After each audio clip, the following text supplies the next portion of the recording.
بسم اللہ الرحمن الرحیم۔ السلام علیکم ورحمۃ اللہ۔ کاشف محمود وائس کے معزز سامعین، حضرت مہدی کی جدوجہد کیا ہوگی، کس طرح سے ہوگی، اور جو کچھ وہ کریں گے ان کے لیے کیوں کر ممکن ہوگا؟ کیونکہ باطل اپنی ساری تیاریوں کے ساتھ اور جدید ٹیکنالوجی کے ساتھ موجود ہوگا، اس کے باوجود بھی حضرت مہدی کیا کریں گے اور کیوں کر وہ سرخ روح ہو کر نکلیں گے، جبکہ آج کی دنیا میں سیاسی، فکری، معاشی، عسکری غرض ہر سطح پر طاغوتی طاقتیں ناقابل شکست نظر آ رہی ہیں۔ زمین پر اور سمندروں میں ان کی حکمرانی ہے، فضا اور خلا میں ان کی برتری کا شور ہے۔ بظاہر ایسی کوئی صورت مستقبل قریب میں دور دور تک نظر نہیں آتی کہ مسلمان اس غلبے کے طلسم کو توڑ سکیں گے۔ ایک ملٹی نیشنل کمپنی کا بجٹ کئی مسلم ملکوں سے زیادہ ہے۔ ایک تھنک ٹینک ایسا ہے کہ اکیلا ہی مغرب کو 100 سال کی منصوبہ بندی کر کے دے رہا ہے۔ اتحاد بھی ان میں ایسا ہے کہ امریکہ اور روس آپس میں روایتی دشمنی اور بعد المشرکین کا عملی مصداق ہوتے ہوئے بھی پاکستان کی مخالفت میں بغیر کسی کی ترغیب کے خود بخود فطرتاً اکٹھے ہو جاتے ہیں۔ پھر دوسروں کا تو کہنا ہی کیا، ان کا اتحاد تو وجود میں ہی دہشت گردی کے خاتمے اور عالمی حکومت کے قیام کے لیے آیا ہے۔ دنیا بھر کی معیاری ترین یونیورسٹیاں مغرب میں ہیں۔ امریکہ میں 5758 یونیورسٹیز ہیں، جبکہ پوری مسلم دنیا کے 57 ملکوں میں یونیورسٹیز کی مجموعی تعداد صرف 500 ہے، اور پورے عالم اسلام میں ایک بھی یونیورسٹی ایسی نہیں جسے دنیا کی ٹاپ 500 یونیورسٹیز میں شمار کیا جائے۔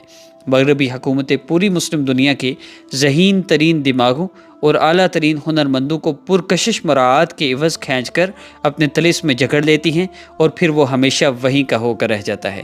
مسلمانوں کے ہاتھ فقط نااہل، مفاد پرست اور حب الوطنی سے عاری کچرا مال ہی موجودہ بیوروکریسی کی شکل میں باقی رہ جاتا ہے۔ مسلمانوں میں نظم و ضبط، تعلیم و تربیت، اعلیٰ اخلاقیات، بلند نظریہ، اجتماعیت، صبر و تقویٰ، غرض یہ کہ وہ ہر چیز جو کسی انسانی گروہ کو، قوم کو فتح گر بناتی ہے، ہر اس چیز کی ایک ایک کر کے کمی پائی جاتی ہے۔ مسلمانوں کی ذہانت کا لوہا تو آج بھی دنیا مانتی ہے، مگر یہی ذہانت اور بے مثال صلاحیت مغرب کے آنگن میں روشنی پھیلانے کے علاوہ کسی کام کے نہیں رہی۔ جو وقت آگے بڑھ رہا ہے، ہر صبح مغرب کی کسی نئی انوکھی ترقی کی نوید اور ہر شام مسلمانوں کی مزید بدحالی کی خبریں لا رہی ہے۔ اس صورتحال میں کیا ہم یہ تسلیم کر لیں کہ حضرت مہدی کسی ماوراء الفطرت قوت کے مالک ہوں گے، کہ ان کی تمام مادی قوتوں کو طبعی قوانین سے ہٹ کر شکست دینا ان کے لیے ممکن ہوگا؟ کیا محض خلاف عادت ظاہر ہونے والی کرامتوں سے وہ ان تمام سائنسی ایجادات کو پامال کر ڈالیں گے جن کی مثال انسانی تاریخ میں نہیں مل رہی؟ یا پھر اچانک کیسے کایا پلٹے گی کہ مغرب کے حق میں رخ کر کے چلنے والی ہوائیں مشرق کے مظلوموں کے لیے داد رسی کی نوید بن جائیں گی؟ اس سوال کا جواب یہ ہے کہ دنیائے کفر کے اس فتنہ خیز غلبے کا توڑ حضرت مہدی کی بے لوث اور اہل قیادت اور مسلمانوں کی بکھری ہوئی صلاحیت اور منتشر جدوجہد دونوں مل کر کریں گے۔ اس میں شک نہیں کہ حضرت مہدی کے ہاتھ پر اللہ تعالیٰ محیر العقول کرامات کو بھی ظاہر فرمائے گا، لیکن ان کی جو سب سے بڑی کرامت ہوگی وہ یہ کہ جب وہ اپنے ساتھیوں کو گناہوں سے سچی توبہ کروا کر مٹی ہوئی سنتوں کو زندہ کریں گے تو اس کی برکت سے ان کے تمام ساتھیوں کو یکسوئی اور ایک یک فکری نصیب ہو جائے گی۔ اس سب کی سوچ ایک فکر ہی نہیں، انداز فکر بھی اور طرز عمل بھی ایک ہو جائے گا۔ حسد، کینہ، بغض، عناد سب کچھ نکل جائے گا۔ باہمی اختلافات اور امیر کی نافرمانی کی نحوست سے آزاد ہو جائیں گے۔ وہ جینے مرنے میں حضرت مہدی کی کامل اطاعت کریں گے اور موت کو سامنے دیکھ کر بھی منہ نہ موڑیں گے۔ موت سے مراد طبعی موت ہی نہیں، طبیعت کی موت بھی ہوتی ہے۔ یعنی آج کل بہت سے لوگ قربانیاں تو دے رہے ہیں، موت کو خوشی خوشی گلے لگا رہے ہیں، لیکن جب بات نفس کی موت کی آتی ہے تو اس پر ویسا غلبہ نہیں پا سکتے جیسا کہ حضرت خالد بن ولید رضی اللہ تعالیٰ عنہ نے حضرت عمر رضی اللہ تعالیٰ عنہ کی اطاعت کرتے ہوئے اس نبوی تربیت کا مثالی مظاہرہ کیا تھا۔ حضرت مہدی کی بنفسی اور اجتماعی مقصد کے حصول کی لگن اور اس لگن میں فنائیت اس قدر واضح ہوگی کہ تمام روئے ارض کے صالح مسلمان اپنے آپ کو مٹا کر اپنا سب کچھ ان کو سونپ دیں گے اور ان پر ویسا اعتماد کریں گے جیسا کہ سلطان صلاح الدین ایوبی پر اس دور کے مسلمانوں نے کیا تھا۔ تاریخ کے طلباء پر یہ بات مخفی نہیں ہونی چاہیے۔ آپ سب کو یہ معلوم ہونا چاہیے کہ پورے یورپ کی صلیبی افواج کے اتحاد کے مقابلے میں سلطان کی اپنی فوج مصر اور شام کی فوج کوئی زیادہ نہیں تھی۔ البتہ مختلف علاقوں سے آئے ہوئے مجاہد قبائل جب ان کو دیکھتے کہ وہ میدان جنگ میں گھوڑے پر سوار ایک جانب سے دوسری جانب تک یوں چکر لگا رہے ہیں جیسے اکلوتے بچے کی ماں اس کی تلاش میں بلائی پھرتی ہے، آنکھوں میں آنسو ہے اور زبان پر ایک ہی نعرہ ہے، یا للاسلام یا اہل اسلام، اے مسلمانوں اسلام کی مدد کرو، اے مسلمانوں اسلام کی خبر لو۔ تو یہ قبائل جو اپنی عصبیت، سرکشی اور انفرادی مزاج میں مشہور تھے، سب کچھ چھوڑ چھاڑ کر سلطان کے ساتھ جینے مرنے کا عہد کر لیتے تھے، اور تاریخ گواہ ہے کہ سلطان کے پاس خرچ نہ ہوتا تو اپنے خرچ پر اپنے اسلحے سے، اپنے جی جان سے میدان میں ڈٹے رہتے تھے، اور سلطان کا ساتھ جوڑ جانے کو کفر اور ارتداد سے زیادہ سخت آر والی بات سمجھتے تھے۔ ان کو یقین تھا کہ اگر سلطان کو شکست ہوئی تو سلطان ان کو چھوڑ کر بھاگے گا نہیں، اور اگر فتح ہوئی تو اس کے فوائد سلطان خود ہرگز نہیں سمیٹے گا، بلکہ یہ سارے ثمرات اور نتائج اسلام کی جھولی میں جائیں گے۔ اگر آج کی قیادت اپنے کارکنوں کو یہ یقین دلا دے تو خدا کی قسم کایا پلٹنے میں اتنے ہی دن لگیں گے جتنے قائد کو اپنی بے نفسی اور اسلام کے لیے فدائیت و فنائیت ثابت کرنے میں لگتے ہیں۔ حضرت مہدی کی کامیابی کا یہی راز ہوگا کہ وہ بیعت سے پہلے ہی قیادت کی اس ممتاز صفت کو ثابت کر دیں گے، تب دنیا بھر میں بکھرے ہوئے قابل اور لائق علماء اور طلباء یا طالبان، مجاہدین، انجینئرز، ڈاکٹر، پروفیسر، سائنسدان، سرمایہ دار، انتظام کے ماہر، عسکریت سے واقف، غرض یہ کہ مختلف مہارتوں کے حامل افراد اپنا سب کچھ اسلام کی خاطر ان کے قدموں میں لا ڈالیں گے، اور دل سے ان کی کامل اطاعت کرتے ہوئے اپنے آپ کی، اپنی انا کی، اپنی خواہشات اور مزاجوں کی انفرادیت کی مکمل نفی کر ڈالیں گے۔ یہ وہ یادگار منظر اور وہ مبارک روحانی کیفیت ہوگی جو بدر سے پہلے صحابہ کرام رضی اللہ عنہم سے مشورے کے دوران آسمان نے دیکھی تھی، جس نے حطین کے معرکے سے قبل ایوبی کی آنکھیں ٹھنڈی کی تھیں، اور جسے نیٹو اور نان نیٹو ممالک کا اتحاد آج آنکھوں سے دیکھ رہا ہے، اور جسے دنیا ایک بار پھر بالآخر آخری معرکے سے قبل دیکھے گی، اور جب دیکھے گی تو سارے سٹائل اور ہیرو شپ اور ساری چوکڑیاں، اڑن کھٹولیاں، ساری پروازیں بھول جائے گی۔ افغانستان اور پاکستانی قبائلی علاقوں میں لڑائی کی شدت اختیار کرنے کے بعد عالمی تجزیہ نگاروں نے یہ کہنا شروع کر دیا کہ دہشت گردی کے خلاف جنگ کو 8 سال گزرنے کے بعد اب یہ واضح ہو رہا ہے کہ جنگ دراصل اتحادی نہیں بلکہ القاعدہ اور طالبان جیت رہے ہیں۔ اوسلو، ناروے کے دارالحکومت سے شائع ہونے والے مقامی اخبار ڈاگس اویسن نے لکھا کہ ناروے شاید اب مسلم گروپوں سے اپنے تعلقات بہتر بنانے کی پالیسی پر عمل کرنا ہے۔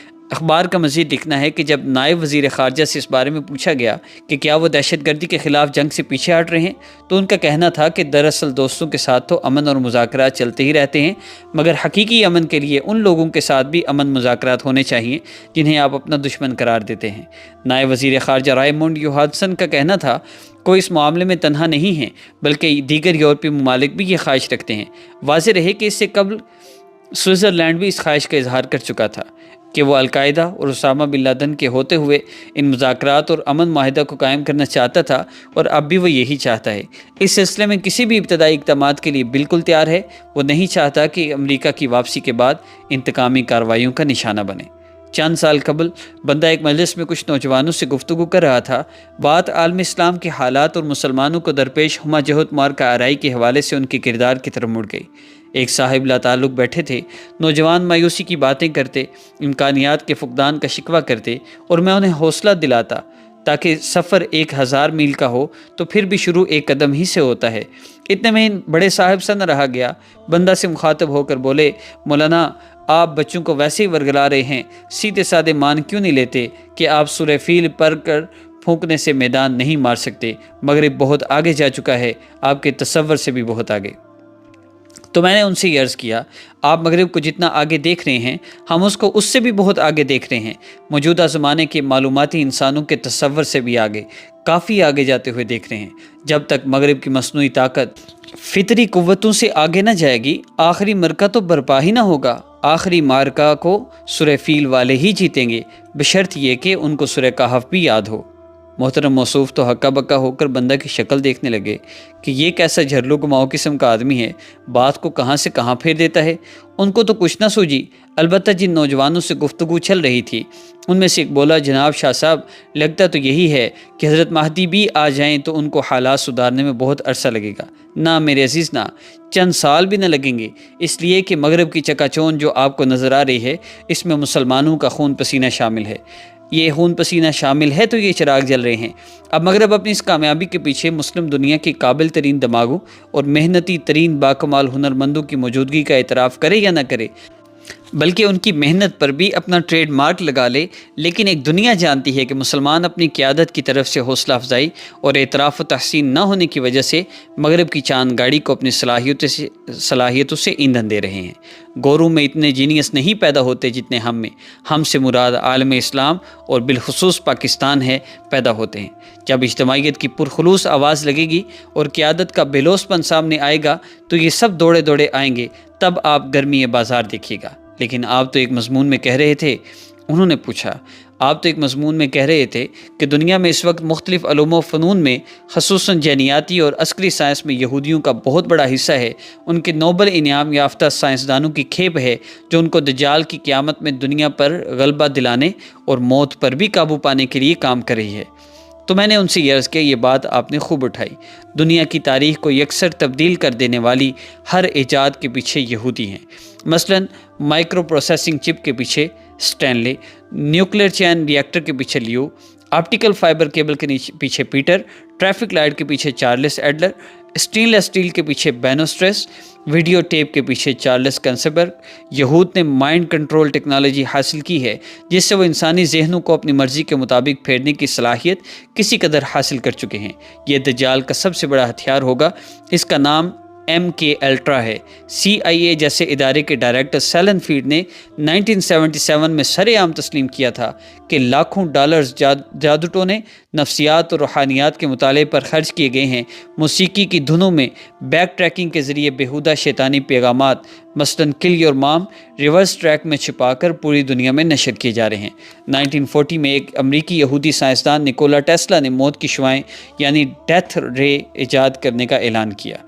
1987 میں یہودی سائنسدانوں کی سربراہی میں زمین کی قدرتی گردش کو متاثر کر کے زمین کی نبض سے چھیڑ چھاڑ کی کوشش شروع ہیں، حتیٰ کہ زمین کا مقناطیسی میدان ختم ہو جائے گا اور اس کی گردش تھم کر حدیث شریف میں بیان کردہ ظہور دجال کی علامات کے مطابق سست ہو جائے گی۔ ایک دن ایک سال کے برابر، پھر ایک دن ایک ماہ کے برابر، پھر ایک دن ایک ہفتے کے برابر ہوگا۔ آکسفورڈ کی پروفیسر سوس گرین فیلڈ نے کہا ہے کہ انسانی دماغ کی پوری میموری کمپیوٹر میں فیڈ کرنا ناممکن ہو چکا ہے۔ ان پروفیسر صاحبہ نے اگلے مرحلے کا انکشاف نہیں کیا، وہ ہم فقیر کیے دیتے ہیں۔ اگلا عمل اس کا عکس ہوگا، یعنی کسی کمپیوٹر کی میموری کسی انسانی ذہن میں اپلوڈ کر دی جائے گی تاکہ سپرمین یعنی دجال کا راستہ ہموار ہو جائے جو وقتی طور پر غیر فانی لگے گا۔ یہودی سائنسدانوں نے انسانی جینیاتی کو پڑھ لیا ہے۔ یہ 3 ارب حروف کا امتزاج ہے۔ مذکورہ کامیابی کو انسانی تاریخ کی سب سے بڑی کامیابی قرار دیا گیا ہے۔ یہ سب محیر العقول قسم کی ایجادات اپنی جگہ، لیکن جب حضرت مہدی آئیں گے اور حضرت عیسیٰ علیہ السلام کا نزول ہوگا تو کیا مسلمان بھی سائنس اور ٹیکنالوجی اور عسکری اور معاشی مسائل میں اس حد تک پہنچ جائیں گے کہ کفر کے غلبے کو مادی طاقت کے ذریعے ختم کریں گے؟ کیا آپ یہ سوچ رہے ہیں کہ مسلمان بھی اس حد تک ترقی کر جائیں گے جس حد تک یورپی اور مغربی اقوام پہنچ چکی ہیں اور پھر ان کو مات دی جائے گی؟ تو یہ ہم آپ کو بتائیں گے آئندہ آنے والی ویڈیو میں۔ ابھی بہت کچھ باقی ہے، ملتے ہیں نیکسٹ ویڈیو میں۔ السلام علیکم ورحمۃ اللہ۔